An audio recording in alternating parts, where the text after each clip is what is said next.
Evinizdə 3+3 formasına sahib olan uşaqlarınız varsa, bu bir nadir tapıntıdır sizin üçün.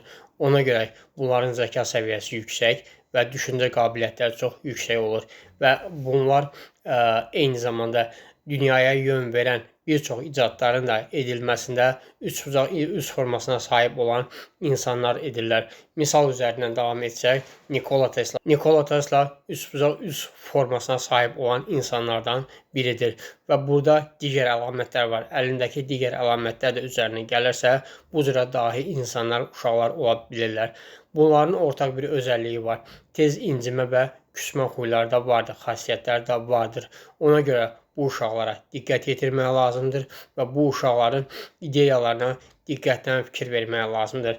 Əgər evinizdə belə bu uşaqlar varsa, bu sizin üçün qızıldan, gümüşdən də qiymətli bir nadir tapıntıdır. Ona görə də bu cür uşaqların qədrini bilmək vacibdir.